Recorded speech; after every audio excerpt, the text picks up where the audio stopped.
안녕하세요. 저는 13년 동안 묵힌 복수를 해낸 50대 여성입니다. 누구보다도 평범한 삶을 꿈꿨지만 제 결혼 생활은 그다지 평범하지 못했어요. 남들이 보면 평범해 보일지 몰라도 속으로 복수의 칼날을 갈고 살았던 저에게는 쉽지 않은 결혼 생활이었죠. 남편과는 아는 어른들의 소개로 선을 봐서 만났습니다. 평범한 회사원으로 주말에는 조기 축구를 하는 건실한 취미를 가진 남자였어요. 친구들에게 당시 남자친구에 관한 이야기를 하자 친구들은 다소 탐탁지 않은 반응을 보이더라고요. 영은아, 그거 진짜 피곤한 일이야. 취미에 빠진 남자치고 가정에 착실한 사람 없다더라. 그래? 근데 난 꾸준히 자기가 좋아하는 일에 열정 가지고 하는 모습이 보기가 좋던데. 그거야 혼자일 때 얘기지. 가정이 생겼는데도 축구가 먼저면 좋겠어? 설마 결혼하면 좀 달라지지 않을까? 결혼하기 전에야 별도 달도 다 따다 줄 것처럼 굴겠지. 그러니까 너무 섣불리 결혼 생각하지 말고 오랫동안 지켜봐. 나중에 결혼기념일인데도 축구하러 나간다고 하는 남자면 어쩌려고 그래? 성격, 성향, 집안 사정 등 두루두루 잘 맞는 남자친구가 축구 하나 좀 열렬히 좋아하는 게 무슨 문제가 될까 했었어요. 하지만 제가 대수롭지 않게 여겼던 친구의 말은 제게 현실이 되어 다가오고 말았습니다. 결혼식을 앞두고 신혼여행 날짜를 결정해야 했는데 토요일식이 끝나면 바로 가기 힘들다는 거예요.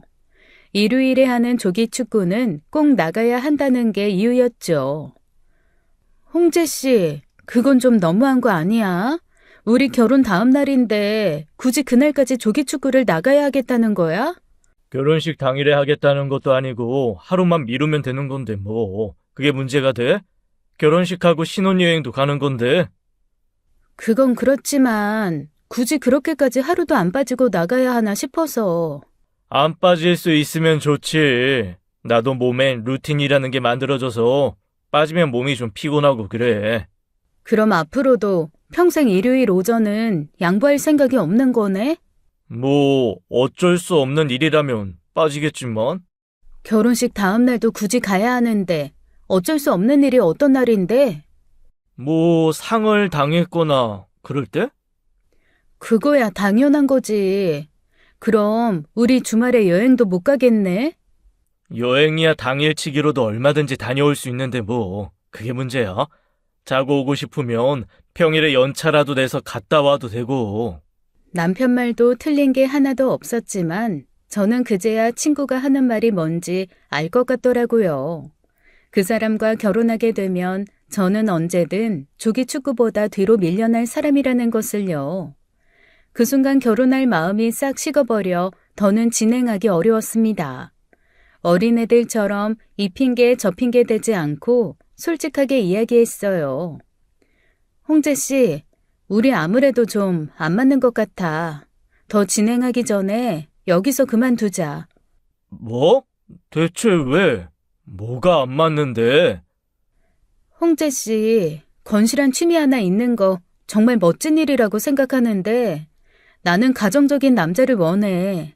뭐든 가정이 우선이 되는 사람이면 좋겠어. 근데 홍재 씨는 무슨 일이 있든 축구가 먼저일 것 같아서 겁이 나서 그래. 어? 그럴 리가 없잖아. 결혼하면 당연히 가정이 먼저지. 어떻게 축구가 먼저가 되겠어? 신혼여행도 미루고 축구하고 가자고 하는 정도면 충분히 그럴 수 있지.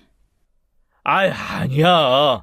내가 너보다 축구가 먼저라서 그렇게 생각한 게 아니라 나는 그냥 어차피 떠날 신혼여행인데 언제든 떠나도 상관없겠다 싶었던 거지. 그게 잘못됐다는 건 줄은 몰랐어. 영훈아, 미안해. 내가 생각이 짧았다. 일요일에 축구 안 가도 되니까 바로 신혼여행 가자. 어? 그때 남편은 제게 사정하며 사과했죠. 사과하는 걸 보니 정말 그게 잘못됐다는 생각을 미처 하지 못한 사람 같더라고요. 당시 남편이 적당한 남편감이라고 생각했던 주변에서도 그 정도는 눈 감고 넘어가줘도 된다고 받아주라고 했고요. 그래서 남편의 사과를 받아들이고 결혼을 진행했어요. 그렇게 한 결혼이니 결혼 후 말과 행동이 다른 모습을 보고 얼마나 큰 실망을 했겠어요.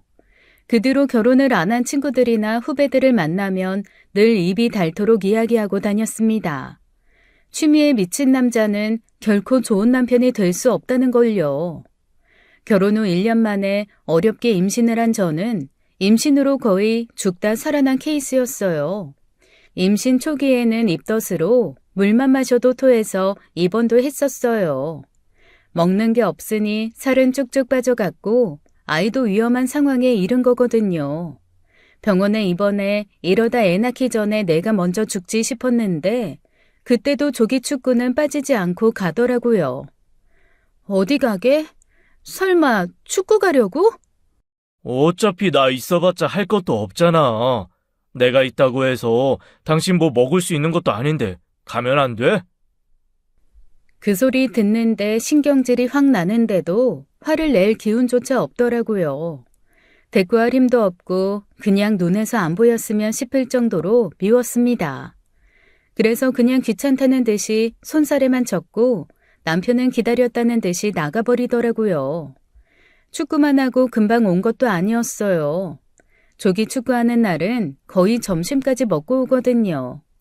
그날은 어디 중국집을 가서 연태 고량주까지 먹고 왔는지 가만히 있어도 술 냄새가 진동을 했죠. 정말 구역질이 나서 미칠 것만 같더라고요. 그뿐이게요. 너무 많이 먹어 소화가 안 된다며 가슴팍을 퍽퍽 쳐대면서 트름을 끄끄 해대는데 어찌나 꼴보기 싫은지 젖먹던 힘을 내서 베개를 집어 던져버렸어요. 나가! 당장 나가라고! 왜 이래? 제발 좀 나가! 제발! 몸이 아프면 결국 정신도 망가지게 되어 있습니다. 저는 그걸 임신 중에 너무 뼈저리게 알았어요. 저는 아이를 좋아하고 누구보다도 아이가 있는 삶을 원했던 사람인데도 내가 죽겠다 싶으니 아이고 뭐고 나부터 살고 싶다는 생각이 절로 들더라고요. 내가 품은 애도 미운 상황인데 아무것도 못 먹는 임산부 아내 앞에서 너무 많이 먹어 소화가 안 됐다고 트림이나 해대는 남편이 곱게 보이겠나요? 그 뒤로 남편에게 병실 출입금지를 시키고 저 혼자 버텼죠. 그렇게 임신 초기가 지나니 입덧은 좀 나아졌는데 중기 이후부터 갑자기 임신 중독증 증상까지 생긴 겁니다. 혈압이 너무 높았고 손발이 말도 못하게 부었어요. 특별히 많이 먹는 것도 아니었는데 쉽게 살이 쪘고 이래저래 몸 상태가 말도 못하게 안 좋아졌죠. 자칫하다간 유산하기 십상이라 힘든 초기를 버텨서 그런지 어떻게 해서든 낳고 싶다는 생각이 강했고요.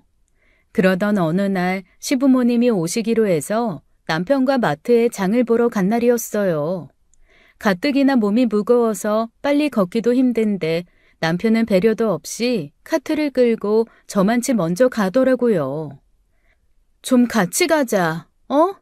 너 걸음걸이에 맞춰서 어느 세월에 장을 봐. 그냥 거기 있어. 내가 다 사올 테니까. 그럴 거면 당신 혼자 오지. 뭐하러. 여보! 여보! 제가 뭐라건 남편은 이미 저만치 가버린 상황이었습니다. 그때였어요. 갑자기 눈앞이 핑 돌더니 시야가 흐려지는 겁니다. 대체 이게 무슨 일인가 싶어 당황스럽기도 하고 임신 중이다 보니 어디 부딪혀 쓰러질까봐 덜컥 겁이 났죠. 천천히 그 자리에 주저앉았고 제 갑작스러운 행동에 주변이 웅성거리는 소리가 들렸어요. 어머, 애기 엄마, 괜찮아요? 왜 그래요? 저 좀 도와주세요. 앞이 갑자기 안 보여요. 도와주세요. 어쩜 좋아. 119 불러줄까요? 저기 앞에 남편이 있는데 남편을 좀. 남편? 아유, 내가 애기 엄마 남편을 어떻게 알고. 휴대전화 없어요? 아, 여기요. 남편이라고 저장돼 있을 거예요. 감사하게도 주변 행인들이 저를 챙겨주셨고 직원분들은 나와서 물도 주셨죠. 하지만 아무리 전화해도 남편은 안 받더라는 거예요. 결국 어쩔 수 없이 119에 신고하게 됐고 구급대원들이 올 때까지도 남편은 나타나지 않았습니다. 장 보러 갔다가 남편도 없이 구급차에 실려가는 제 처지가 어찌나 안쓰럽던지 눈물이 줄줄 나는 겁니다. 그때 구급대원분께서 휴지로 제 눈물을 닦아주시며 그러시더라고요. 임신 중독증으로 생긴 일시적인 증상일 수 있어요. 그러니 너무 걱정하지 마세요. 별말 아니었는데 그 말을 남편이 곁에서 해주었다면 어땠을까 생각하니 더 눈물이 났죠. 제가 응급실에 와서야 남편에게 연락이 왔고 뒤늦게 응급실로 온 남편과는 한마디도 하지 않았습니다. 다행히 병원에서 처치를 받은 후 시력은 되돌아왔지만 남편에게 실망한 마음은 쉽게 진정되지 않았어요. 자기 때문에 생긴 증상도 아닌데 왜 그러냐고 툴툴대는 남편과 같이 있기 싫어 저는 그날 바로 친정으로 가버렸죠. 제 이야기를 듣고 아빠는 노발대발 난리가 났어요. 제가 그렇게 와버렸는데도 뒤따라오지도 않는다고 애고 뭐고 당장 이혼하라고 난리였죠. 친정엄마가 일찍 돌아가시면서 엄마만큼 못 챙겨준다고 미안해하던 아빠였던지라 더 흥분하시더라고요. 그때 저한테 전화가 왔는데 남편이 아니라 시어머니로부터 온 전화였어요. 얘 영은아, 너 어디니? 너 어딜 가고 홍재 저것만 있는 거야? 어머니, 홍재 씨한테 못 들으셨어요? 저 임신 중독증으로 병원에 실려갔다가 친정 왔어요. 그래? 뭐 애한테는 이상은 없고? 휴대전화 수신 소리가 컸는지 그 와중에 애부터 챙기는 시어머니의 목소리가 밖으로 새어나간 겁니다. 그 소리를 듣고 친정아빠가 당장 전화 바꾸라며 가져가셨어요. 납니다, 사돈. 아이고 깜짝이야. 얘 사돈. 아니 모처럼 홍재 집에 왔는데 영은이가 없어서 연락했더니만 친정에 갔나 보네요. 예, 방금 영은이가 왜 왔는지 설명했는지 잘 이해하셨을 거라 생각하는데요. 좀 심한 거 아닙니까? 애가 임신 중독증으로 병원 갔다고 하는데 아무리 며느리는 남의 자식이고 뱃속에 애는 손주라도 그렇지 며느리부터 챙겨야 하는 거 아닙니까? 예? 애가 괜찮으면 영은이도 괜찮겠다 싶어서 그냥 두루두루 물은 거예요. 별뜻 없었습니다. 우리 영은이 앞이 안 보여 쩔쩔매고 있을 때 홍재 그건 곁에 없었답니다. 전화를 수차례 했는데 받지도 않더래요. 그게 애 아빠입니까? 그게 남편이 할 짓이에요. 애가 멀쩡하던 눈이 안 보이니 얼마나 당황하고 놀랐겠어요. 아유 사돈, 홍재도 애 아빠가 처음이잖아요. 그리고 영은이가 유난스러운 산모가 될 거라고 어디 생각했겠습니까? 그러니까 뭐라고요? 유난? 유난? 참나 사돈. 나 이거 이대로 그냥 못 넘어갑니다. 나 영은이 보고 이혼하라고 하던 참이에요. 그런 개새끼한테는 우리 딸, 손주 다 못 맡깁니다. 뭐예요? 뭔 새끼? 개새끼요? 지금 사돈, 내 아들 보고 하는 말입니까? 그럼 이 상황에서 개새끼가 달리 더 있습니까? 그런 줄 아시고 앞으로 볼 일 없게 하십시다. 그러면서 전화를 끊고는 거칠게 숨을 몰아쉬며 그러시더군요. 하는영, 너 당장 이혼해라. 당장. 홍재 그거 절대 좋은 아빠 못 된다. 그런 아빠 없는 게 더 나아. 친정엄마 없으면 어때요? 이렇게 제 편이 되어주는 든든한 아빠가 있었는데요. 그때 저는 정말 이혼할 생각이었습니다. 임신으로 몸도 마음도 완전히 지쳐있는 상황이었거든요. 그런데 제가 이혼하겠다고 하자 남편이 친정에 와서 열어주지도 않는 대문 앞에서 무릎을 꿇고 앉은 거예요. 친정이 주택이라 대문 밖은 사람이 오고 가는 아스팔트였는데도 아랑곳하지 않고요.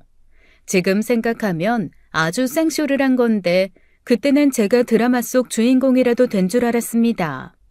체면 중요하게 생각하는 남편답지 않은 모습이라 감동하기도 했고요. 결국 아빠는 2시간을 그렇게 꿇어앉혀 놓고서야 집 안으로 들여서 제대로 걷지도 못하는 남편을 호되게 혼내셨어요. 홍재, 너 대체 남편이라는 게 뭐라고 생각하는 거냐? 아내라는 사람이 뭐라고 생각하면 그딴 행동을 할 수 있는 거냐고?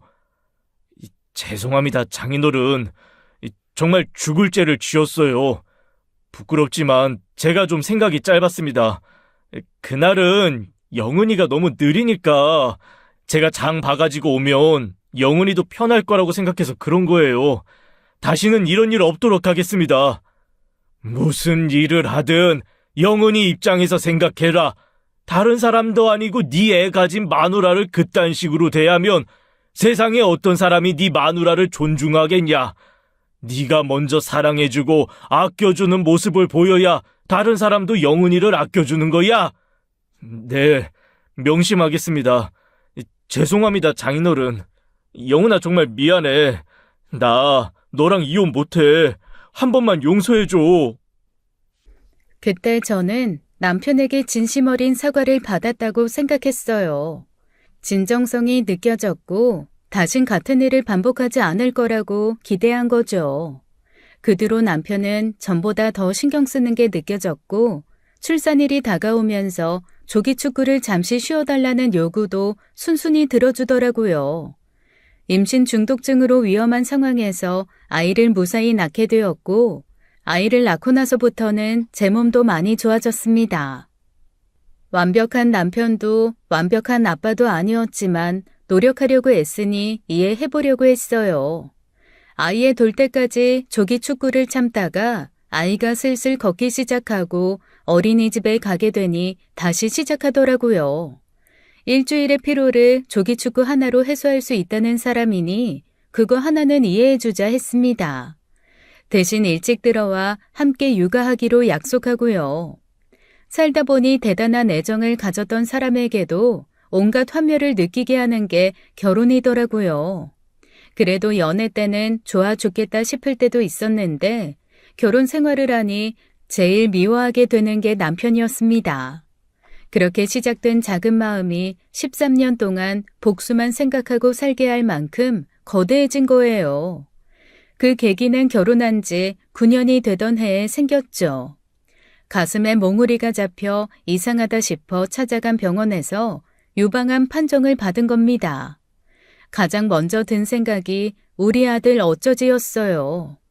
아들이 고작 7살이었거든요. 행여 제가 잘못되기라도 하면 엄마 없이 자라야 하는 세월이 너무도 길잖아요. 제가 어렸을 때 엄마를 잃어 누구보다도 그 마음을 잘 알고 자라다 보니 너무 두렵더라고요. 친정엄마는 안 계시고 나이 든 친정아빠는 하루가 다르게 말라가시니 제가 기댈 곳이라곤 남편밖에 없었습니다. 여보, 나 암이래. 유방암. 뭐? 확실한 거야? 다시 검사해봐. 그게 더러 오진이 나기도 한다던데. 해봤어. 다른 병원에서도 2번이나 했어. 나 암 맞대. 그럼 심각한 거야? 몰라.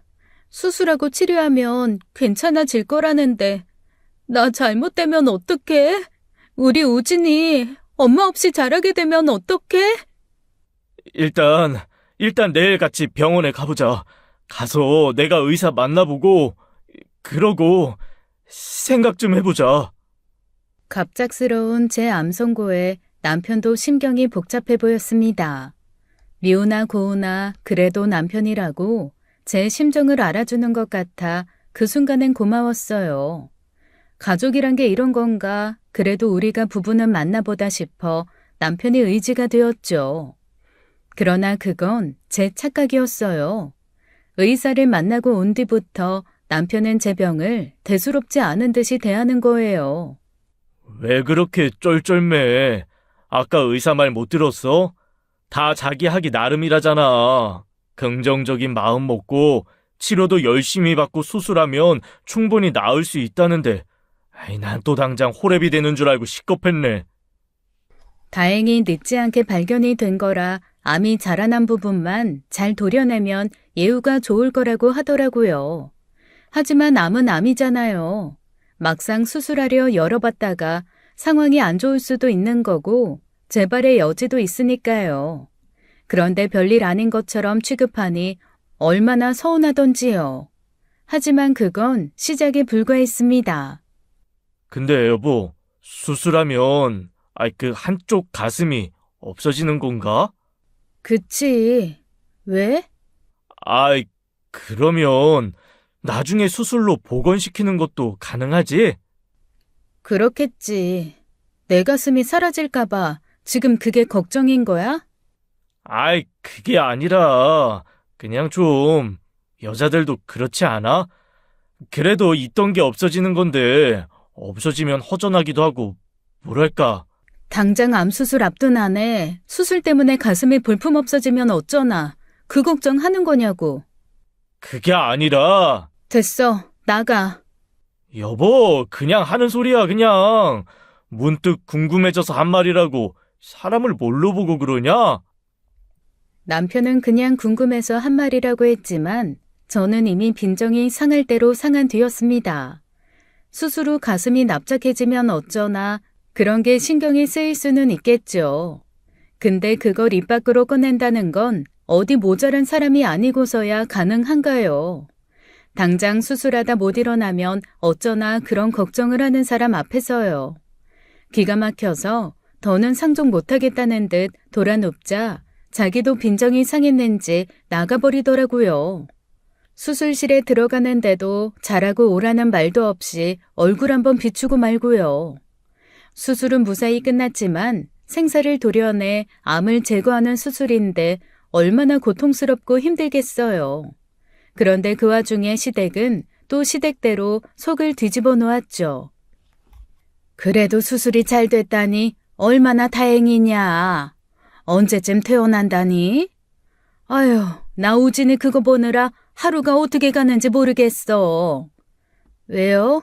우진이 저 많이 찾아요? 찾다 뿐이냐?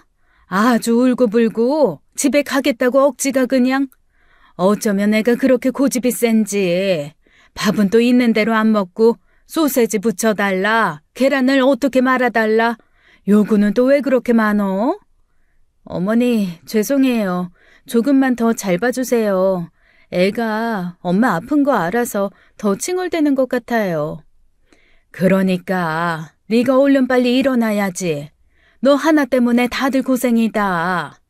홍제 저거는 안 그래도 일 때문에 힘든데 병원으로 퇴근해. 출근도 병원에서.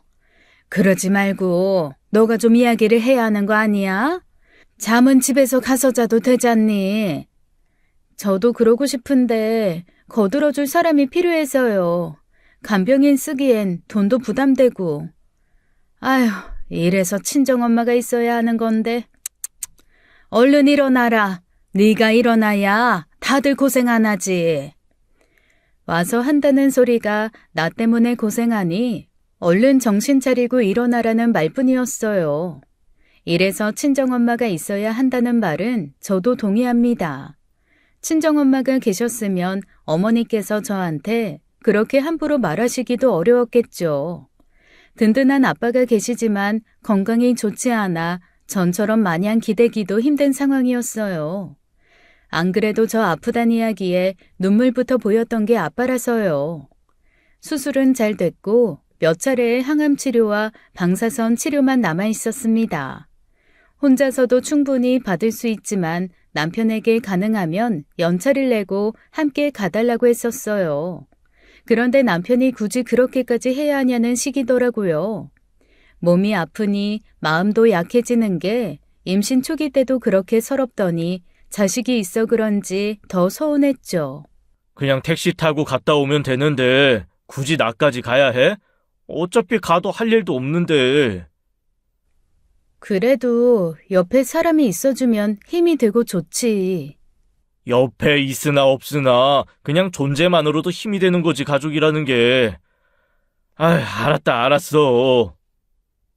그렇게 엎드려 절받기로 병원을 같이 갔는데 병원에서도 어찌나 불만이 많던지요.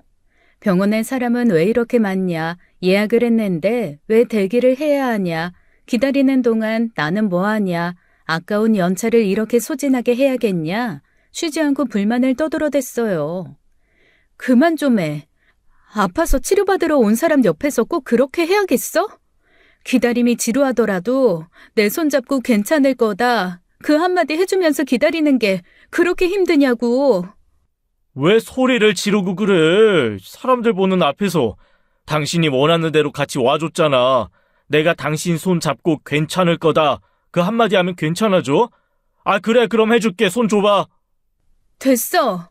진짜 내가 말을 말아야지. 아휴.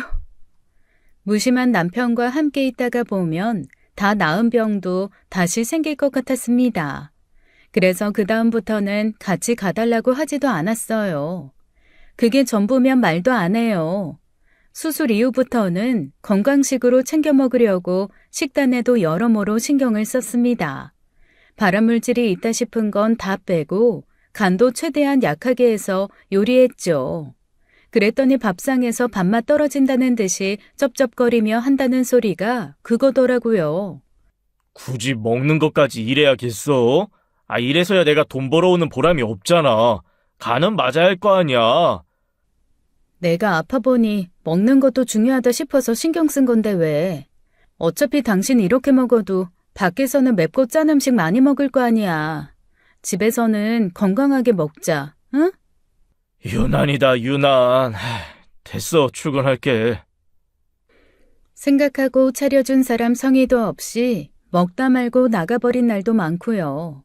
항암 치료고 방사선 치료고 받고 오면 아주 온몸에 진이 다 빠져 아무것도 하기 싫은 날이 많았는데 그때도 육아며 집안일 하나 제대로 도와주는 날이 없었어요. 그러다 보니 싸움이 되는 날도 많았는데 그때마다 남편은 사치스럽게 돈 이야기를 하는 겁니다. 당신 하는 말 들어보면 내가 당신한테 해준 거 하나도 없다는 식으로 이야기하는데 당신 수술비며 보험료 탄 거 그거 다 내가 벌어온 돈으로 한 거 아니야? 내가 벌어다 준 돈으로 보험 안 들어놨으면 지금 당신 병원비로 수천 깨지는 거야. 그건 알아? 그래서 당신이 벌어다 준 돈으로 치료한 거니까 남편으로서 할 도리 다 했다 이거야? 지금 그걸로 생색내? 솔직히 그렇지. 그게 제일 큰 거 아니야?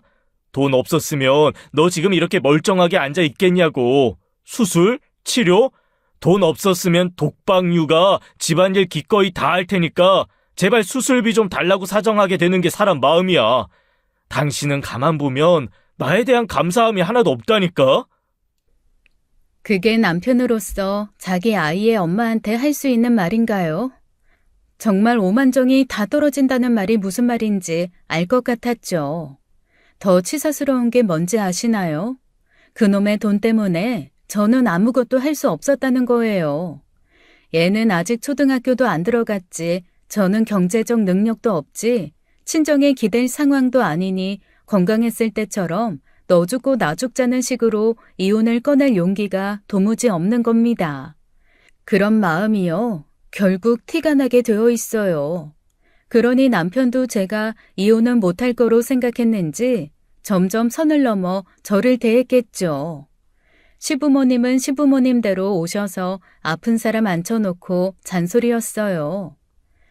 아프다고 맨날 누워있고 그러면 없던 병도 생겨. 괜히 아프다는 이유로 홍재한테 집안일 맡기지 말고 일어나서 해버릇해라.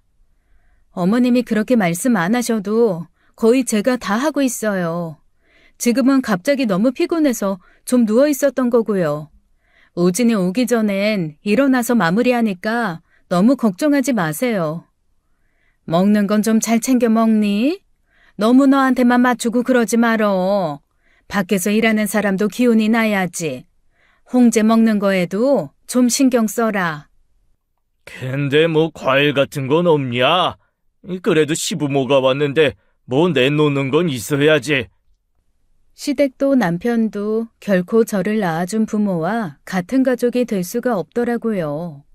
제가 운이 나쁜 건지 세상 아픈 여자들은 다 그런 취급을 받는 건지 서러워 눈물만 났습니다.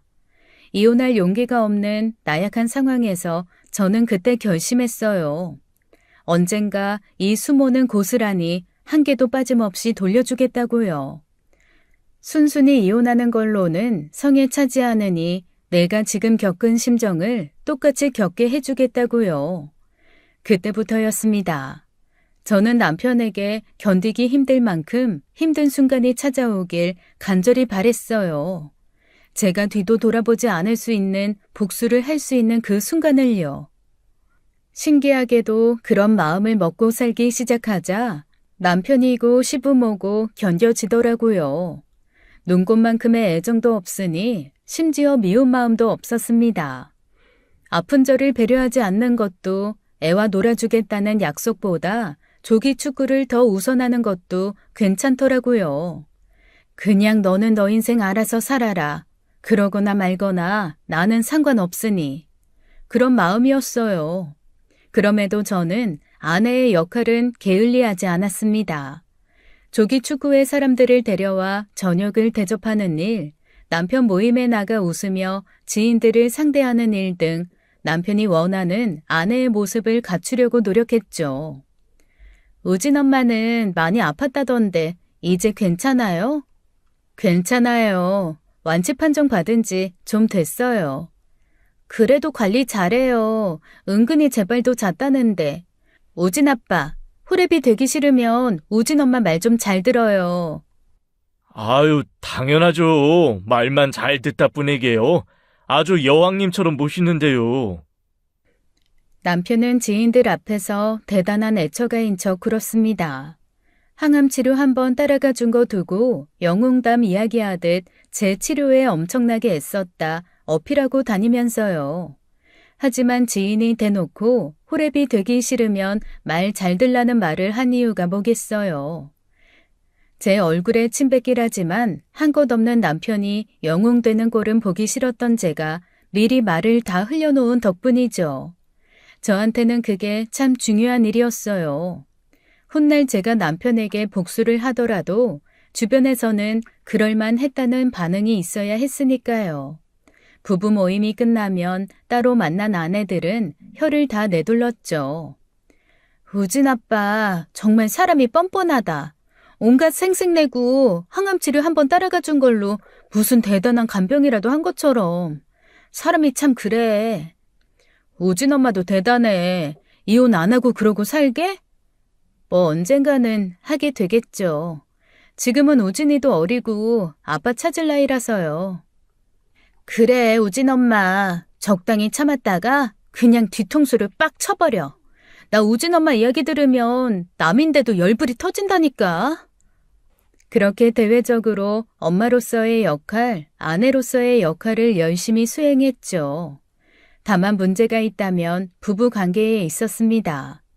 애정이 없어 그런지 부부관계 자체가 쉽지 않았거든요. 거기다 암수술 이후 보건수술 문제로도 갈등이 있었어요. 당신 수술 언제 할 거야? 생각 없다니까. 내 생각은 안 해. 당신이야말로 내 생각은 안 해?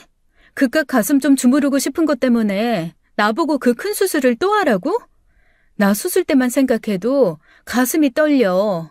나는 원하지도 않는데 당신한테 예뻐 보이자고 몸에 보형물을 넣으라는 거야?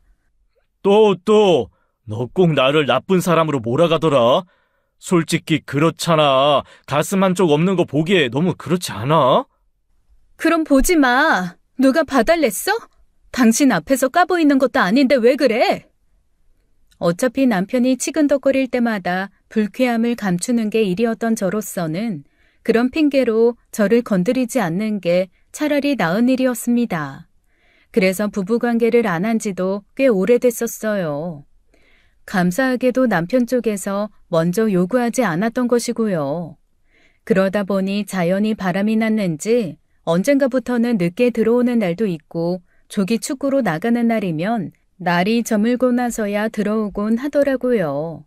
집에 있을 때도 핸드폰을 달고 사는 데다가 남편 옷에서 나는 낯선 여자 향수 냄새까지. 멍청한 건지 일부러 그러는 건지 감출 생각도 없어 보였죠. 그때마다 저는 바람 정황들을 수집했어요. 결정적으로 남편이 잠든 후에 늦은 밤 걸린 전화를 제가 받게 되면서 정식으로 제가 남편의 바람을 알게 되었다는 흐름까지 자연스레 오게 된 것이죠. 수진이가 누구야? 어? 무슨 말이야? 백 과장이 백수진 그 여자야? 다짜고짜 그게 무슨 말이냐고. 백과장이 뭐? 그러게 이기지도 못할 술을 왜 그렇게 퍼마셔서 오피스 와이프 전화도 못 받고 골아떨어져? 어제 전화 왔었는데 뭐 따로 연락 없었나 봐? 마누라가 전화 받았단 소린 안 해? 오피스 와이프라니? 당신 지금 무슨 소리 하는 거야? 여보, 내가 그 여자 이름은 어떻게 알았겠어? 그 여자가 어제 순순히 다 털어놨으니까 하는 말이지. 뭐? 그럴 리가 없는데. 수진이가, 백과장이 진짜 순순히 이야기했다는 거야? 남편은 그냥 멍청한 거였어요. 슬쩍 찔러본 말에 제 발이 저려 술술 불어댔으니까요. 그 여자는 제가 전화를 받자 크게 당황했고 누구냐고 묻는 말에 함께 일하는 회사 동료라며 자기도 모르게 묻지도 않은 자기 이름까지 이야기하더라고요. 솔직히 슬프지도 않았고 화도 안 났습니다. 그냥 그 상황이 우스웠어요. 남의 집에 몰래 들어와 멍청하게 도망간 방향을 발자국으로 알려주는 친절한 도둑 같더라고요. 뭐라고 채근한 것도 아닌데 남편은 아침부터 땀을 뻘뻘 흘리며 변명하더라고요. 그 여자가 뭐라고 했는지 모르겠지만, 그냥 바람 같은 거야. 그래, 바람. 왜 바람이라고 하겠어? 한순간에 불고 사라져 버릴 일이니까 그렇지. 그냥 실수였어. 하룻밤에 장난 같은 거야. 우리 사이가 정 같지 않기도 하고. 내가 진짜 미쳤었나 봐. 변명이 듣고 싶었던 건 아니지만 저도 적당히 남편이 바람나 화가 난 와이프 역할을 수행해야 했어요. 그래서 없던 분노를 쥐어짜 남편을 다그쳤죠. 그게 지금 말이 된다고 생각해? 그게 바람의 이유가 된다고 생각하는 거야? 이건 배신이야. 나를 기만한 거라고. 당신은 우진이한테 창피하지도 않아? 그러고도 떳떳한 아빠라고 할 수 있어? 미안해, 여보. 정말 미안해. 제발 한 번만 용서해줘. 어? 어떻게 용서해? 하룻밤? 하룻밤도 아니잖아. 어쩐지. 당신 요즘 이상하다 했어. 당신 옷에서 나는 여자 화장품 냄새, 나갔다 하면 함흥차사. 다 그 여자랑 있느라 그랬던 거였어. 이혼해. 난 못 살아. 아니야, 진짜 딱 하루야. 나머지는 그냥 밥만 먹고. 여보, 나 진짜 이혼 생각하고 이런 짓 한 거 아니야. 이혼은 무슨 이혼? 우진이도 있는데 이혼이라니 말도 안 돼. 말이 안 되긴 왜 안 돼? 바람 피운 아빠랑 사느니 엄마랑 둘이 사는 게 낫지. 당신은 우진이가 당신 바람 핀 거 알아도 아빠 취급해 줄 것 같아? 제발 여보. 그것만은 안 돼. 우진이한테는 비밀로 해줘. 어? 여보, 나 그런 사람 아니잖아. 살면서 이런 실수 안 하는 남자가 어딨어. 다 아닌 것처럼 굴지만 뒤에선 다른 여자 안 품는 남자 없어. 당신 그 오과장 알지? 세상 애처가인 척 구는 그 오과장. 그 오과장도 2차 나간 게 한두 번이 아니야. 이제 멀쩡한 남자들까지 한통 속으로 만드시겠다? 다른 사람이 그런다고 해서 그게 용인이 될 거라고 생각해? 결국 남편은 제 앞에서 다시 무릎을 꿇었습니다. 다시는 그런 일 없을 거다. 원하면 조기축구도 나가지 않겠다면서요.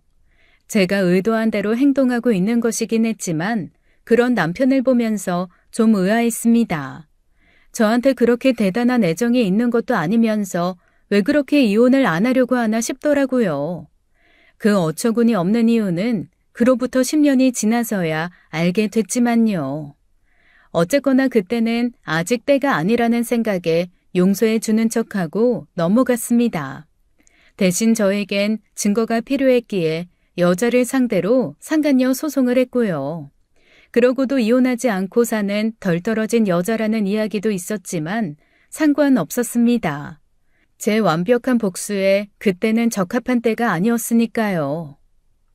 오랜 복수를 준비하면서 딱 하나 걸리는 게 있었다면 제가 원하는 기회가 오지 않으면 어쩌나였어요.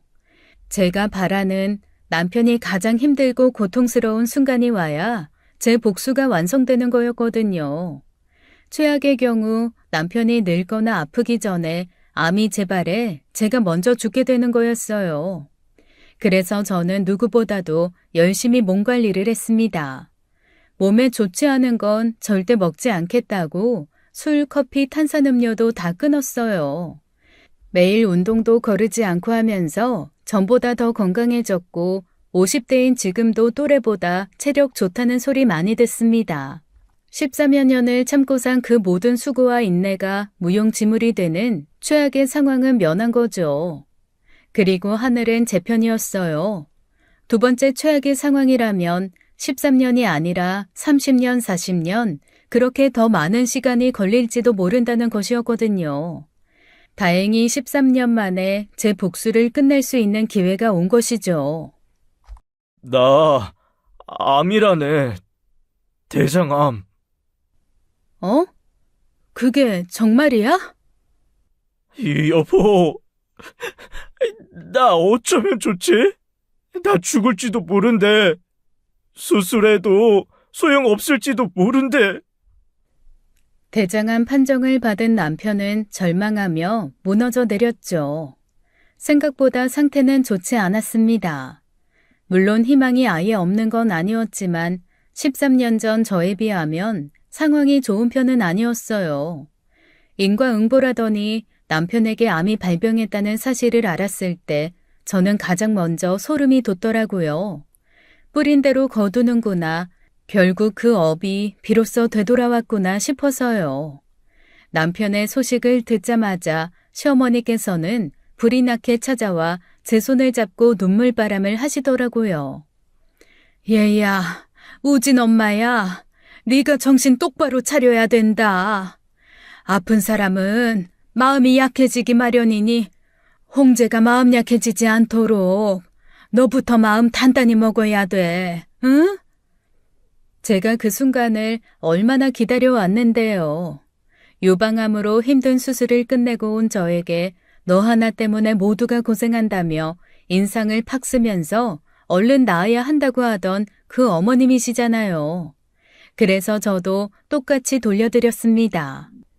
참, 우진 아빠도 너무해요. 우진 아빠 하나 때문에 여러 사람 고생이잖아요. 저는 저대로 또 얼마나 고생하겠어요? 뭐? 얘, 너 지금 아픈 홍재한테 그게 무슨 말이냐? 고생을 해도 아픈 사람이 제일 고생이지 어떻게 네가 더 고생이야? 네? 그게 무슨 말씀이세요? 어머님께서 그러셨잖아요. 13년 전에 저 암 수술 받고 누워있을 때 저 하나 때문에 다들 고생하니 얼른 일어나라. 그러지 않으셨어요? 뭐야? 내가 언제? 너 생사람 잡지 말아라. 헤이, 제가 들은 소린데 어떻게 거짓말을 하겠어요. 토시 하나 안 틀리고 기억하는데요. 너 그걸 지금까지 기억하고 있는 건 뭐야? 그때는 나도 마음이 안 좋아서 말이 그렇게 나온 거지. 설마 아니 내가 진심으로 그랬겠어? 저도 그냥 해본 소리예요. 제가 뭐 나 몰라라 하겠어요? 어머님은 걱정하지 마시고 내려가 보세요. 황당해하는 어머님 표정을 보고도 평온한 걸 보니 제가 남편에게 일말의 애정이 없다는 게 새삼 느껴지더군요. 인간된 도리로 안타깝다는 생각은 있었지만 불쌍하다거나 어떻게 해서든 내가 살리고 싶다는 생각은 안 들더라고요. 그 뒤로 제가 남편을 위해 하는 건 특별히 없었습니다. 남편이 늘 하던 말이 있잖아요. 자기가 할 수 있는 게 뭐가 있냐고요. 수술 날짜가 언제더라? 그걸 당신이 알아야지. 왜 나한테 물어? 어? 그게 무슨 말이야? 당신 내 수술 날짜도 몰라? 같이 듣기야 했는데 그걸 굳이 내가 기억해야 되나? 수술 받을 사람이 알면 되는 거 아니야? 뭐? 여보! 저는 황당해하는 남편에게 뭐가 문제냐는 듯이 굴었고 남편은 말문이 막힌 듯 아무 말도 못하더라고요. 그리고 화가 난 듯 저를 쏘아보고는 들어가 버렸죠. 그러면 제가 잘못했다고 뒤쫓아갈 줄 알았겠지만 천만의 말씀이에요. 저도 수술할 때 남편 귀에 딱지가 않도록 수술 날짜를 줄줄 읊어대야 했습니다. 그때 남편 머릿속엔 조기축구가 전부라 미리 말 안 했더라면 조기축구나 갔을 테니까요. 거기다 자기 감정 상하게 했다는 이유로 수술하는 사람에게 잘 받고 와라 말 한마디 없던 남편이에요. 그렇다고 똑같이 복수하냐, 너도 똑같다 그렇게 생각하시는 분이 계실지도 모릅니다. 근데요, 살다 보니 그래요. 용서가 최고의 복수라고요? 아니요. 눈에는 눈, 이에는 이. 똑같이 해주는 게 최고의 복수입니다. 후회하더라도 하고 하는 게 낫다고 저는 부처가 아니라 그 정도는 해야 사라질 것 같더라고요. 이게 뭐야? 아침부터 삼겹살이라니. 너무 기름진 음식 아니야? 당신은 그냥 밥이랑 나물만 먹어. 우진이 한창 잘 먹을 땐데 당신 때문에 환자식 줄 순 없잖아. 당신 너무한 거 아니야? 아픈 남편보다 아들이 먼저야? 여보, 유난 떨지 마. 내가 뭐 못 먹을 거 줬어? 소세지 볶아내준 것도 아닌데 왜 그래? 해준 사람 성의 생각해서 적당히 먹을 것이지. 뭐야? 아유, 먹기 싫으면 먹지 마. 어차피 우진이 주려고 만든 거니까. 삼겹살 같은 기름진 음식이야 안 좋겠지만 결코 허투루 차린 밥상은 아니었어요. 아들 주려고 만들었단 말이 거짓말도 아닌 게 한창 잘 먹는 성인 된 아들이 뭐든 잘 먹고 잘 찾아 신경 쓰거든요. 남편은 자기 위주의 밥상이 아니라는데 불만이 있었는데 저 아플 때 죽 한 번 써준 적 없는 사람이 저러니 기가 차더라고요. 남편은 저보다 상황이 좋지 않아 수술 전부터 항암 치료가 들어갔는데 너무나 당연하게 저랑 같이 가려고 하더라고요. 내일 10시쯤 출발하면 되려나? 그래야겠네. 너무 빨리 가지 마. 출근 시간 걸려서 차만 막힐 텐데. 당신은 안 가? 내가 뭐하러 가. 가봤자 할 일도 없는데. 아이, 그래도 나 혼자... 새삼스럽게 왜 이래? 암이 뭐 대수야? 기다리는 사람 지루하게 혼자 가면 되는 걸 뭐하러 사람을 달고 가?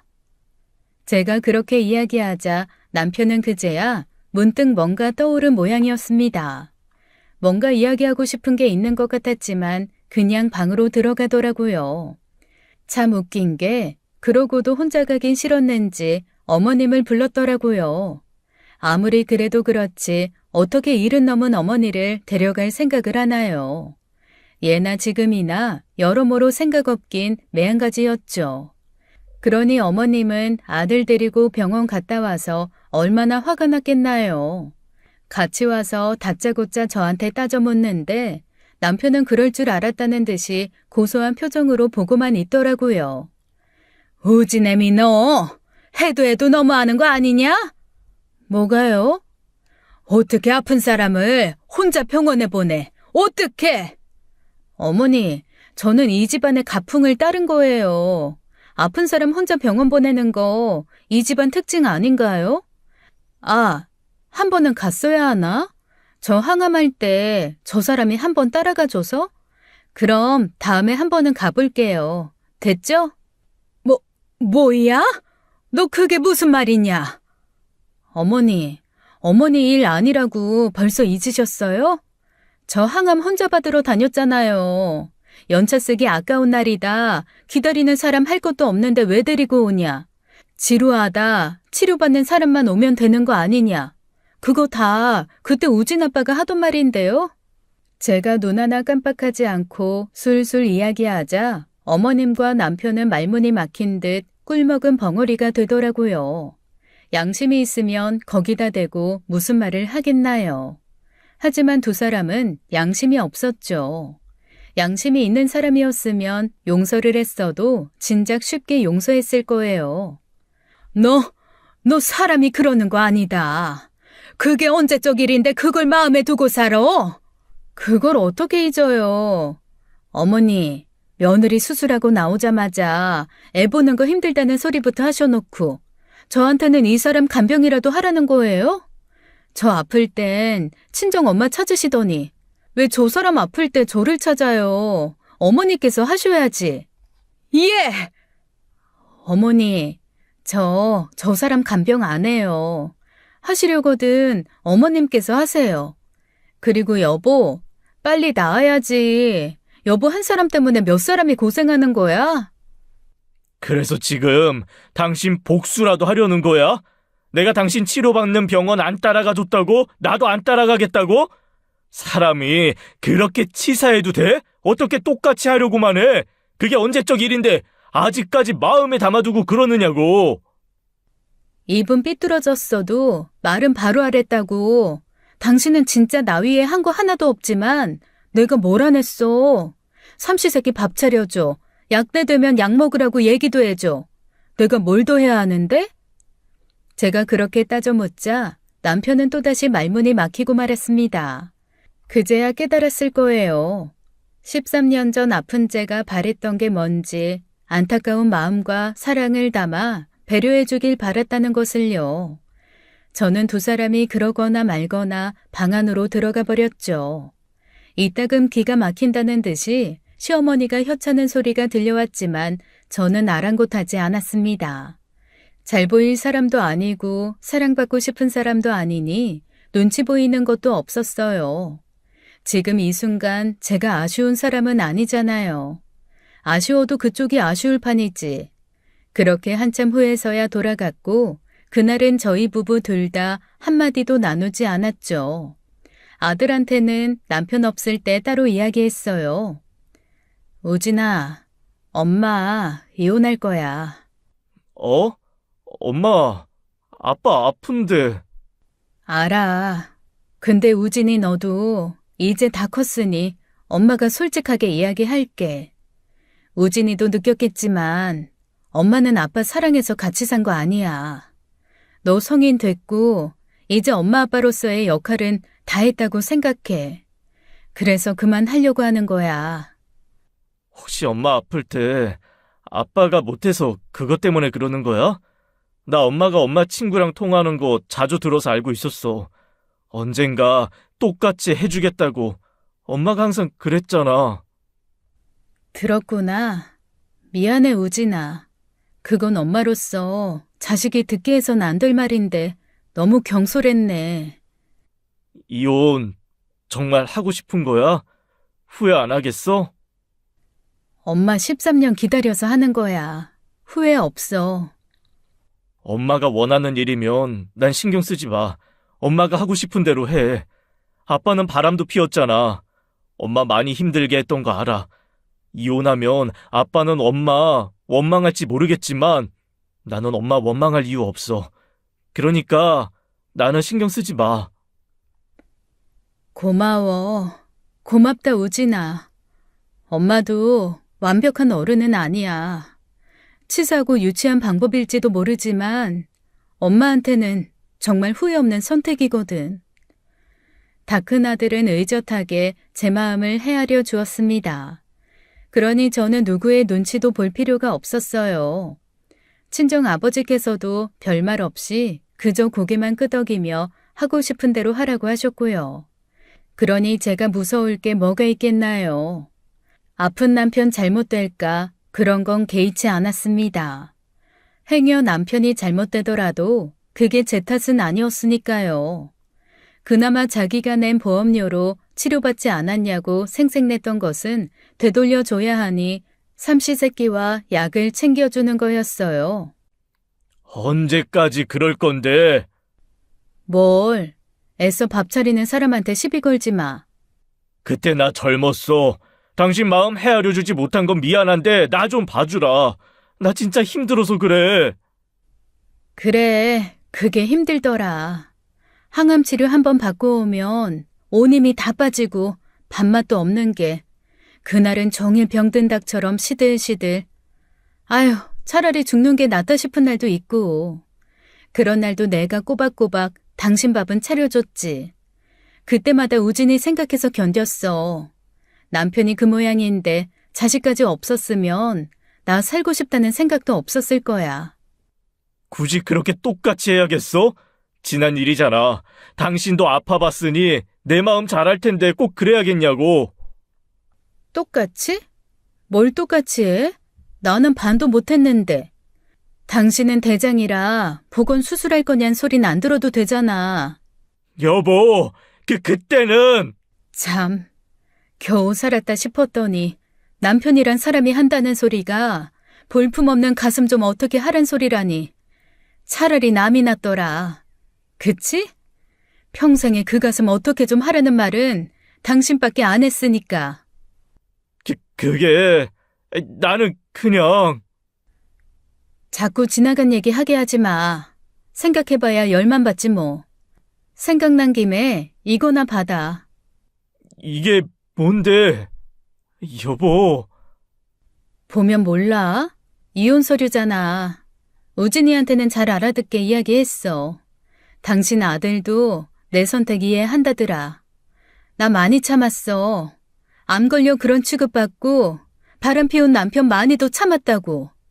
근데 내가 이 나이에 당신 병간호까지 해야 돼? 그리고 저는 미련도 없다는 듯 식탁에서 일어났죠. 남편은 그 길로 나가더니 머자나 시어머니한테서 연락이 오더라고요.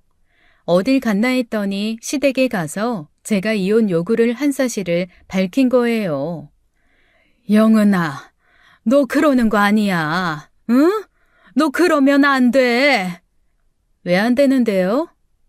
그래도 홍재는 너 아프다고 내팽개치지는 않았다. 근데 너는 내팽개치려고 하는 거잖아. 나 몰라라 하는 게 말이 되냐? 이혼만 안 했다 뿐이지 그 사람이 저 마음으로 얼마나 많이 내쳤는데요. 아프다고 해서 챙김받은 거 없고 돈 없고 기댈 곳 없는 제가 비참하게 참아서 산 거예요. 그리고 그거 저 평생에 걸쳐서 다 갚았다고 생각하네요. 그 사람한테 물어봐요.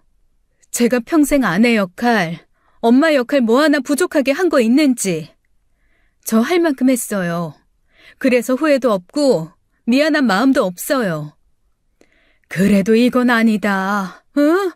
제발 이혼만은 참아다오. 남들도 다 욕해. 그럼 그 욕하는 사람 보고 와서 우진 아빠 간병하라고 하세요. 남 이야기에 숟가락 얹어 하는 이야기가 뭐가 대수라고. 어머니, 저는 이제 어머니랑 할 얘기가 없어요. 왜 자꾸 부부 일에 어머니를 끌어들이는지 모르겠지만 그 사람한테 전해주세요. 내일까지 접수 안 하면 저 소송하겠다고요. 뭐야? 소송이라니? 영은아, 제발 다시 생각해다오. 내가 잘못했다. 내가 현명하지 못했어. 내가 내 자식 아파보니 이제야 알겠다. 응? 제발 좀. 어머니께서는 발등에 불이 떨어지겠죠. 나이 들어 아픈 아들이 자기 몫이 되면 어쩌나 싶을 테니까요. 남편은 남편대로 나이 들어 병까지 얻었는데 혼자 될까봐 벌벌 떨고요. 하지만 전 그 두 사람을 위해 베풀어줄 아량 같은 건 없었습니다. 평생 참고 산 이유가 뭔데요? 결국 저는 이혼을 감행했고 소송하겠다는 말에 남편은 결국 순순히 이혼 도장을 찍었습니다. 몸이 아프면 마음도 약해지기 마련이잖아요. 그 정신에 소송을 어떻게 하겠나요? 그렇게 이혼하고 나니 참고 산 세월이 하나도 억울하지 않더라고요. 아팠을 때 이혼했더라면, 바람났을 때 이혼했더라면 저는 아마 두고두고 그 사람을 미워했을 겁니다. 하지만 그렇게 할 수 있는 최대한의 복수를 하고 나니 제 마음도 가벼워졌어요. 미움도 무엇도 남지 않은 상황이라 연민은 느껴지더군요. 완벽하게 서류가 정리되던 날 남편이 그러더라고요. 어떻게 참았냐? 이렇게 이혼하고 싶었던 걸. 때가 있을 거라고 생각했지. 참, 그 때가 기가 막히다, 기가 막혀. 그래서 이제 속이 시원하냐? 그래도 내가 너랑 산 세월이 20년인데 아픈 남편 두고 이혼하는 게 마음이 쓰이지도 않아? 안 쓰여. 지금 아픈 게 나였으면 당신 아마 날 더 병들게 했을 거야.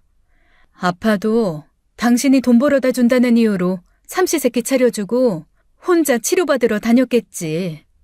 당신은 똥인지 된장인지 먹어봐야 아는 사람이니까. 수술 잘 받고 치료도 잘 받아서 꼭 나아. 이제 눈치 안 보고 자유롭게 여자 만나고 다닐 수 있는데 이제와 죽기는 좀 아깝지 않겠어? 제 말에 남편은 좀 뜨끔한 눈치였습니다. 아무렴 바람난 여자가 백과장 그 한 사람이겠어요.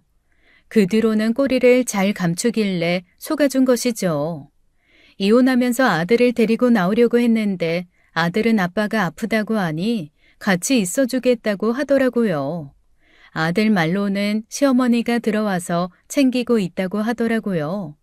할머니가 허구한 날 친구와 제욕하는 게 싫어 집에 있다가도 나온다고 아들 불만도 많았습니다. 없는 자리에선 나라님도 욕한다는데 그게 뭐 대수인가요? 저는 알터니가 빠진 것처럼 속이 다 시원한데요.